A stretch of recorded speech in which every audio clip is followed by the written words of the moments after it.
Кереметте қазақ елінің тарихында бірнеше мықты батыр жауынгерлеріміз болды. Тарих бетіндегі Қабанбай мен Бөгенбай батырларымыздан бастап 80-90 жылдардағы атақты Мұстафа Өзтүрік секілді және қазіргі сәтте көптеген спортшыларымыз қазақ елінің даңқын бүкіл әлемге көтеріп жүр. Бірақ мықты жауынгерлерге толы қазақ елінің тарихында бір әттеген-ай деген сөзбен айтатын бір ғана жауынгеріміз бар. 2015 жылы қазақ спортшысы бүкіл әлем бойынша алғаш рет самбодан 3 дүркін әлем чемпионы атағына ие болды. Ал оған дейін ММА-дің есігін теуіп кіріп, үздік жауынгерлердің біріне айналды. Бұның барлығы Сұңқар лақабатына ие Арман Оспанов. Оның нокауттары көптеген қазақ жанкүйерлерінің есінде. Қолмен де, аяқпен де жасаған нокауттары Арманның үлкен жұлдыз болуына мүлде күмән келтірмейтін. Көптеген жанкүйерлері мен мамандар Арманды UFC-дегі алғашқы қазақ болады деп үлкен хабарларда күткен еді.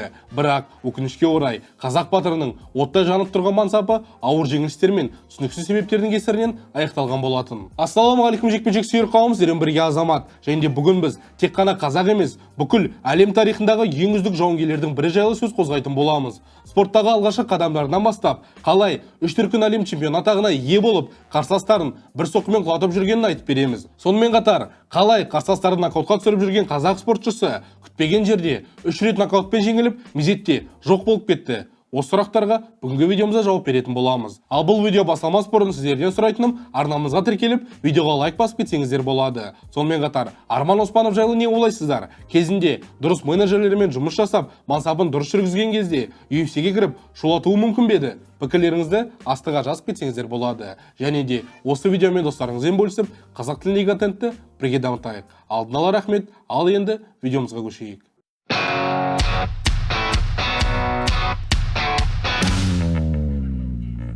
Өздеріңіз байқағандай, Азамат спорт арнасындағы видеолар Теннис CZ-дің көмегімен шығып жатыр. Біздің достарымыздың сайтында бар ыңғайлы функция жайлы айтып кетейін. Көптеген адамдар шетелде болып жатқан спорт түрлерін Қазақстанда қалай қарауға болады деп сұрақ қояды. Теннис CZ букмекерлік кеңсесіндегі достарымыз өздерінің сайтындағы керемет функцияны еске салып отыр. Себебі Теннис CZ-те 9 спорт түрінен тікелей эфирді қарауға болады. Мысалы, атақты Лионель Мессидің Интер Майами сапындағы MLS Лига кубогы және де CONCACAF чемпиондар кубогындағы ойындарын тамашалауға болады. Сонымен қатар, Теннис CZ футболдан Германия кубогы, Нидерландиялық Ередивизия, Турция кубогы, Польша чемпионаты және де Дания елінің кубогымен чемпионатын көрсетеді. Жалпай келе 20-дан астам турнир бар. Бұған қоса, Теннис CZ-тегі достарымыз теннистегі ATP сериясының барлық турнирін көрсетеді. Алдымызда Ролан Гаррос, Уимблдон және де US Open күтіп отыр. Бұдан бөлек баскетбол, хоккей, волейбол, снукер және де үстелдегі теннистің де трансляциялары бар. Төмендегі сілтеме арқылы өтіп, Теннис CZ-ке тіркелгесін толығырақ білуіңізге болады. Арман Оспанов 1989 жылы Түркістан облысы Ленгір ауылының қасында дүниеге келген. Спорттағы алғашқы қадамын осы Ленгір қаласындағы қазақша күресте бастаған. Жалпы спортқа бауырларымен бірге әкесі ертіп апарып, өмір жолын дәл осы жекпе-жек өнеріне салып берген болатын.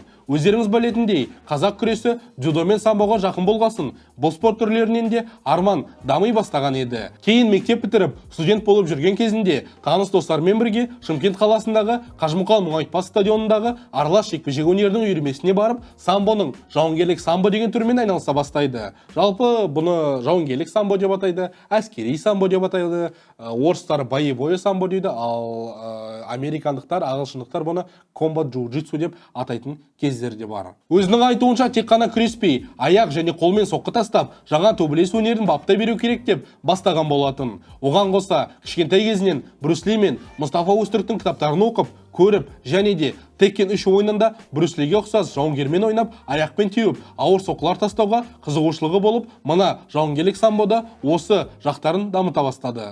Брюс Лиге ұқсас ол Маршал Лоу деген ойыншы болатын, соны естеріңізде болса, комментарийге жазып кетсеңіздер болады. Солай, бірнеше жарыстарда жеңіске жетіп жүрді. Мысалы, бразилиялық джиу-джитсудан 2 түрлік Азия чемпионатағына ие болады. Ал 2012 жылы ММА-де кәсіпқой мансабын бастаған болатын. Астана қаласында өткен турнирде Арман ресейлік ингуш Якуб Тангиевпен кездесті. Өзіне қарағанда 5 кәсіпқой жекпе-жек өткізген ресей жауынгері Арманмен күресуге тырысқан. Алайда Сұңқар мүлде қиналмай, аяққа тұрып, бір ғана соққымен жекпе-жекті аяқтап, өзінің жеңіс сериясын бастайды. Араға бір ай салып, Алаш Прайдтың алғашқы турнирлерінің бірінде өнер көрсетеді. Молдовалық жауынгер бірінші соққы өткізіп, бірден Арманның аяғына жармаса бастайды. Бірақ бұған Сұңқар дайын болып, қарсыласының үстінен ауыр соққыларды жаңбырдай жаудырып, қарсыласын берілуге мәжбүр қылды.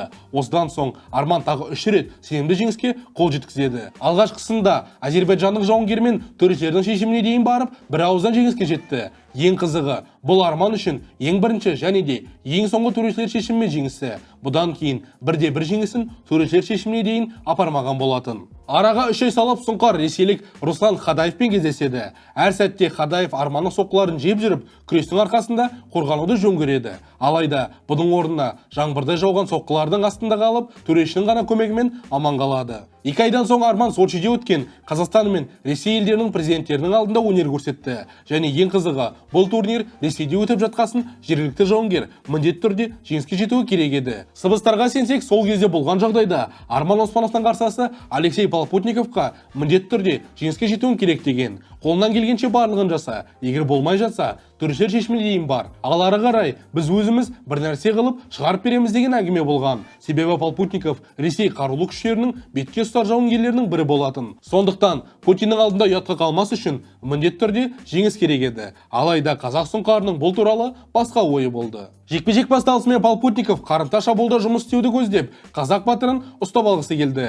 Бірақ Арман бір соққымен қарсыласын құлатып, ары қарай жоғары сатыдан жұмыс жасап, техникалық нокаутпен жеңіске жетті. Ал есін жоғалтып алған Полпутников шокта болғаны сонша төрешімен күресіп кеткен сәті болды. Орыстарды Сочиде бір жылатқан соң, қараша айында Санкт-Петербург қаласында өткен жауынгерлік самбодан өнер көрсетті. Финалға дейін 4 жекпе-жекте жеңіске жетіп, ақтық сында өткен жылғы әлем чемпионымен кездескен еді. Руслан Гасанханов бір салмақ жоғарыдағы ағасы Шамиль секілді чемпион болуды көздеді. Бірақ бұл оймен Арман Оспанов келіспей, есеп 3-3 болып тұрған кезде қарымта шабуылда қарсыласын лақтырып 8-3 есебімен әлем чемпион атағына ие болды. Сөйтіп 3 ай ішінде орыстарды 2 рет жылатып кетті. Әлем чемпион атағымен қазақ еліне оралған Арман Алаш Прайд лигасының кезекті турнирінде өнер көрсетеді. Өзіне қарсы шыққан ресейлік Евгений Леничевті бір соққымен-ақ нокаутқа түсіріп жеңіске жеткен болатын. Сол 2014 жылы Арман қайтадан жауынгерлік самбодан әлем чемпионатына қатысқан еді. Бүкіл жарысты бірден өтіп, финалдық кездесуінде 6-0 есебімен сенімді жеңіп, 2 дүркін әлем чемпион атағына ие болды. Бұндай керемет жетістікпен Арман Оспанов Расул Мирзаевпен кездесуі керек еді.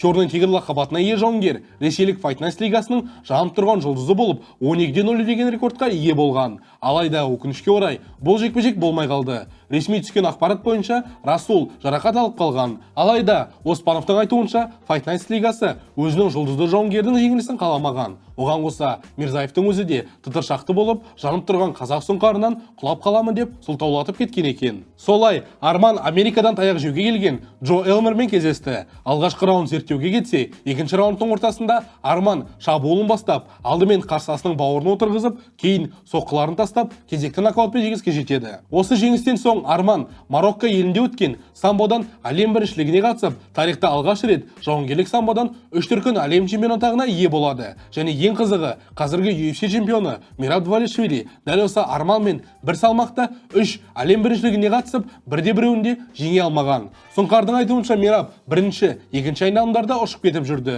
Бірақ 2019 жылы Мераб ақыры дегеніне жетіп, дәл осы жауынгерлік самбодан әлем чемпион атағына ие болады. Арман Оспановқа қайта оралсақ, дәл осы керемет жеңістен соң өкінішке орай ауыр жағдайлар орын ала бастады. Ең алдымен Мароккода өткен әлем чемпионатынан кейін 5 ай өткен соң арнайы комиссиямен тексерістің нәтижесі бойынша Сұңқардың ағзасынан допинг табылған еді. Жалпы әлем бойынша қолдануға рұқсат етілмеген бальденон, андростендион, драстенолон және де кламбутерол деген 4 допингтің түрі Оспановтың қанынан табылған болатын. Соның кесірінен антидопингтің комиссияның шешімі бойынша Арман Оспановтың 2015 жылға әлем чемпионатындағы жеңісін жоққа шығарып, бүкіл жекпе-жектерін аннулировать етіп, 4 жылға шектеу қойып тастаған еді. Жалпы бұл жағдаймен келісуге де келіспеуге де болады. Себебі Арманның өзінің айтуынша ешқандай допинг қабылдамаған және бұл шешімдер кейбір адамдардың оның мансабының дамуына кедергі болуының себептерінен болып отыр. Және де Арманның сөздерімен келісуге болады. Себебі Сұңқар мынадай әуесқой жарыстардан басқа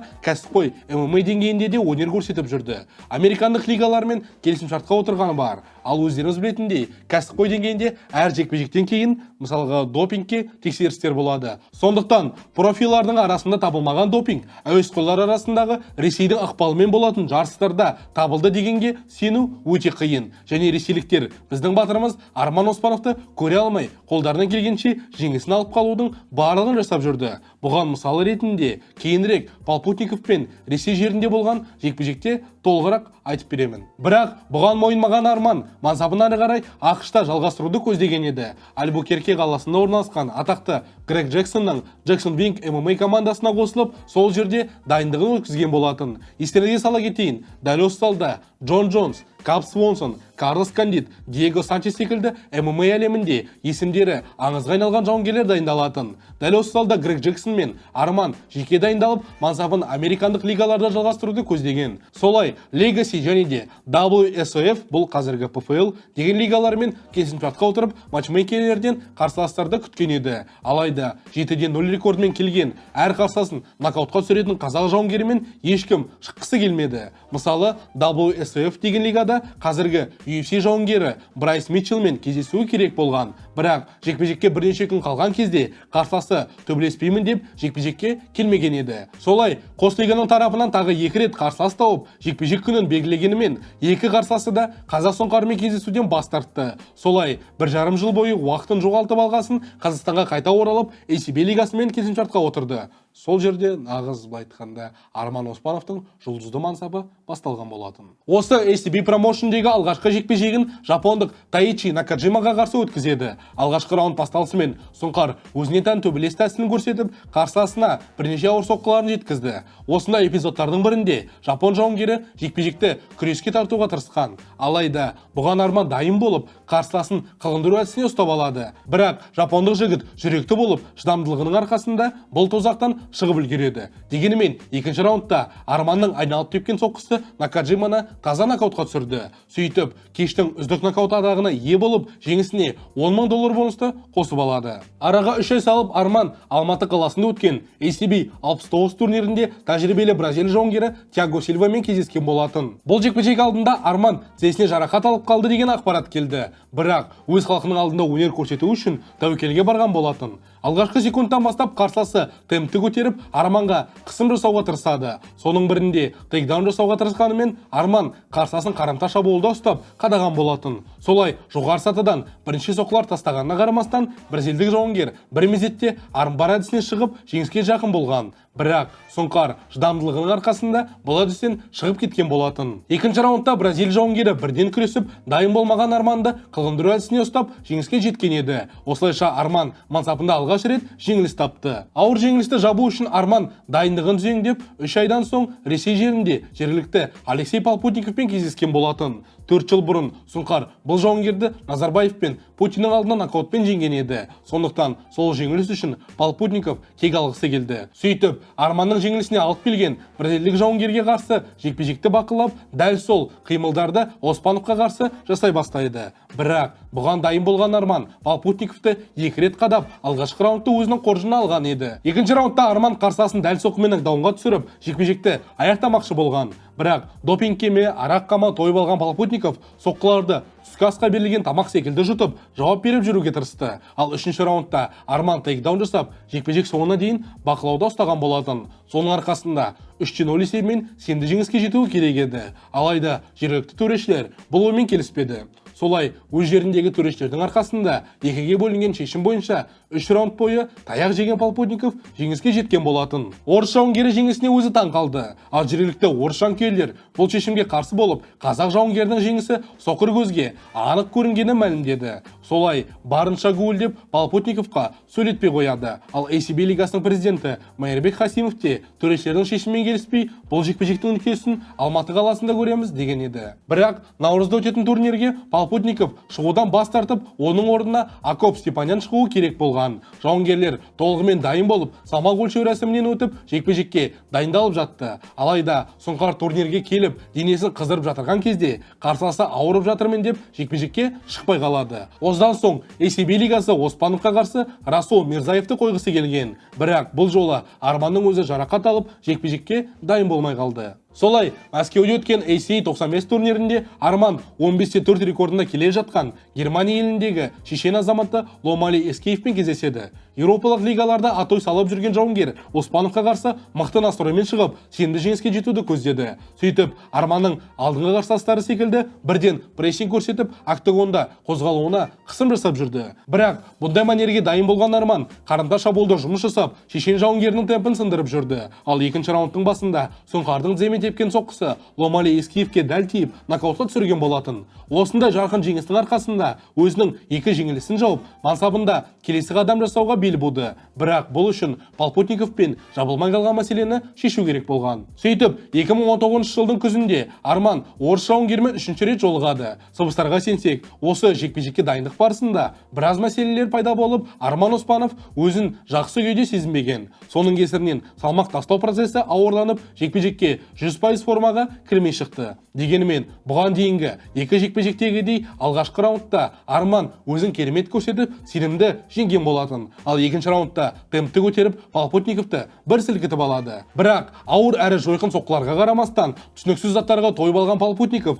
сенімді тұрып береді. Ары қарай өзінің шабуылын бастап, екінші раундтың соңына таман техникалық нокаутпен жеңіске жетеді. Және ең қызығы, мына Полпутниковтың ағзасынан бұл жекпе-жек алдында және де бұл жекпе-жектен кейін де допинг табылған болатын. Бірақ Оспановпен болған жекпе-жектің шешімі еш өзгеріссіз қалады. Сөйтіп, Арман кезекті жеңілісіне ұшырап отыр. Бұндай ауыр жеңілісті Арман керемет жеңіспен жабуды көздеді. Солай, Алматы қаласында өткен ACA 105 турнирінде көптен күткен Расул Мирзаевпен кездеседі. Дағыстандық жауынгер бұған дейін Арманның жерлесі әрі командаласы Ержан Исановты екі рет жеңіп, мен Қазақстанда ешқашан жеңілмеймін деп ауыр сөздер айта бастады. Соның кесірінен бүкіл қазақ елі Арманның жарқын жеңісін қалап, Алматы аренада үлкен қолдау көрсеткен еді. Алғашқы раундтың ортасында Арман Мирзаевтың ауыр соққысын өткізіп, флеш-нокдаунға түскен болатын. Бірақ бірден өзіне келіп, бар күшін шабуылға салған Мирзаевты бір соққымен орнына қояды. Кейін аяғынан ұстап құлатып, жоғары сатыдан ауыр соққыларын найзағайдай ұрып, техникалық нокаутпен жеңіске жетеді. Мирзаев бұл жеңіліспен келіспей, төреші жекпе-жекті тым ерте тоқтатты деген болатын. Алайда кейінірек шыққан ақпарат бойынша Мирзаевтың жағын екі жақтан сындырған екен. Осындай керемет жеңістен соң Арман қайтадан Америкаға барып, сол жерде мансабын жалғастыруды ойластырады. Және атақты Али Абделазиз деген менеджермен келісімшартқа отырып, UFC-ге шығуды көздеген болатын. Алайда Арманның өзінің айтуынша, дәл осы менеджердің үйінде тұрып, бірнеше ай бойы жекпе-жек сұрап жүрген. Ал Хабибтердің артынан еріп жүрген Али Абделазиз Арманға екінші санаттағы жауынгер секілді қарап, сәл менсінбегендей жағдай орын алған. Бұдан басқа Арман дағыстандықтармен бірге жүріп дайындалған. Бірақ біздің ойбайлап Хабиб деп жүрген мұсылман бауырымыз Арманды шеттетіп, командасына қоспаған екен. Осы жерде мысалға менде үлкен сұрақ пайда болады. Не үшін біз Хабибті ойбайлап бауырымыз деп үлкен қолымызбен құшақтап оны күтіп аламыз, егер біздің бауырымызға, біздің Арман Оспановқа ешқандай көмек көрсетпеген, қолдау көрсетпеген, тіпті өзінің командасына қосып дайындатпаған? Осы жерде сұрақ.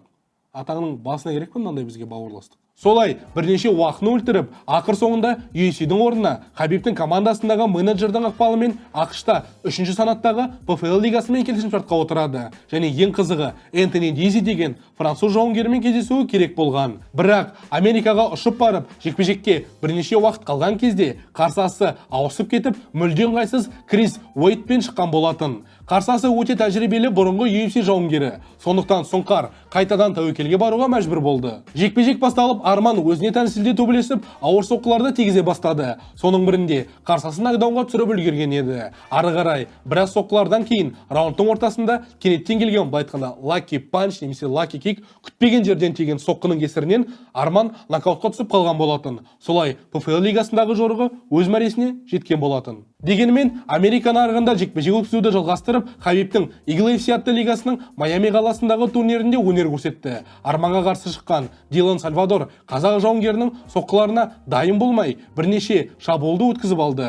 соның бірінде айналып теуіп қарсасын нокдаунға жіберген болатын. Бірақ жекпе-жекті аяқтауға тырысқанымен Арманның соққысы француз жауынгерінің жанды жеріне тиіп, рефери айқасты уақытша тоқтатқан болатын. Соның кесірінен Арманның қарсасы өзіне келіп демалып алды. Ары қарай енді француз жауынгері екі рет Арманның жанды жерінен теуіп шығады. Осының кесірінен Арман өзіне ұқсамай қалып, дұрыс жекпе-жек көрсете алмай жүрді. Осы және де өткізіп алған бірнеше ауыр соққылардың кесірінен Арман Оспанов 3-ші раундқа шыға алмай техникалық нокаутпен жеңіліс тапты. Және де дәл осы жеңілістен соң Арманның мансапы тоқталған болатын. Жалпы Арман Оспановтың бүкіл мансапын қарап, қандай да бір түйінге келетін болсақ, айналасында дұрыс команда болмаған секілді. Соның кесірінен біраз рет зардап шегіп, тәуекелге барып, өзіне қолайсыз сәттерде жекпе-жек өткізіп жүрді. Және осындай жекпе-жектерде ауыр жеңілістерге ұшыраған болатын. Бәлкім басынан бастап Арманның қасында үлкен менеджерлік және де бапкерлік команда болған кезде, қазір мүлде басқа әңгіме айтып отыруымыз мүмкін бе еді?